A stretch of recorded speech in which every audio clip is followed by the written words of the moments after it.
Marami ka bang utang sa ngayon? Ang dami-dami mga problemang pinagdadaanan sa ngayon na parang feeling ninyo nagsabay-sabay po yung mga pagsubok. Siya mga bossing, mainam na gawin niyo po ito sa pamamagitan ng dahon ng laurel at star anise. Ang star anise, yung aroma po nito, yung amoy po nito, nagtatawag po yan ng good fairies.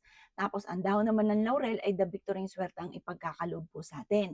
Mainam na meron kayong ganitong tambalan mga boss. Ito pong tambalan na ito ay makakatulong para maalis ko ano man ang mga kamalasan na pinagdadaanan natin. Kasi minsan, kailangan lang natin ng pang-attract ng swerte or pantaboy ng mga kamalasan, bukod sa pagiging masipag at matyaga. Kasi minsan, kahit masipag at matyaga ka, nadadali ka pa rin ng mga kamalasan. Kaya mainam, meron kayong ganitong proteksyon. Mainam mga bossing ko na magdala ka ng ganito at ang dulot nito ay swerte. Mainam na meron kang ganito, lalo na rin po kung kayo po may negosyo. Kasi once na meron kang negosyo, kung sino man yung mga tao na nakakasalamuhan ninyo ay lalambot ang puso sa inyo. Gagaan ang loob nila sa inyo hanggang sa bumili sila sa bumili at maging kaibigan nyo pa po sila.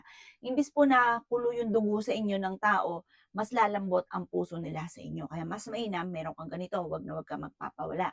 Eto pa mga bossing ko ay pwede nyong ilagay sa wallet, pwedeng ilagay sa bag, pwede nyo rin itong ilagay sa ilalim ng inyo pong unan. At ang dulot nito ay proteksyon.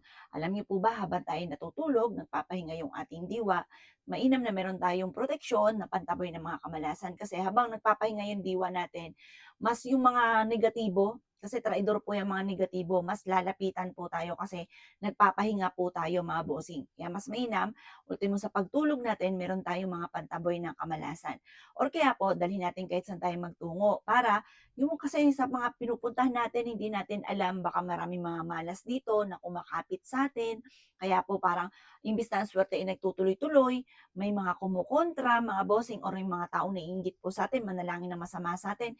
Imbis po na tumatalab po sa atin, tayo po ay minamalas. Imbis po na tayo po'y sinuswerte, natutuloy-tuloy ang swerte, tayo ay minamalas dahil nga po wala tayong proteksyon. Kaya minsan mapapaisip ka, bakit gano'n? Masipag at matyaga naman ako pero lagi pa rin minamalas. Kaya mainam, meron kayong proteksyon kagaya itong pinapakita kong ito.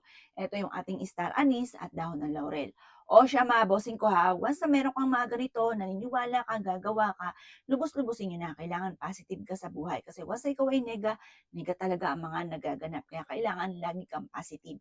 O mga bossing ko, basta lagi niyo siyang dadalhin. Kapag nagdurog-durog na po siya, or kaya parang feeling ninyo naluma na kagad, or parang feeling po ninyo, halimbawa ngayon, sinuwerte ka, bagong-bago po siya, tapos parang feeling ninyo, minamalas ka, sunugin niyo po ito or itapon sa malayo. Tapos, gumawa ka muli ng panibago mga bossing. Kasi marami na rin siya mga nahigop na negative energy na kailangan po natin ng mga ganito para may mga pang-alis ng malas para hindi tayo malasin mga bossing. O siya mga boss ha, kung ikay maraming problema, huwag kang mag-alala, huwag kang malungkot, huwag mong i-pressure ng inyong sarili. Huwag kang mag-alala, marami tayong mga pamamaraan bukod sa panalangin ng taimtim.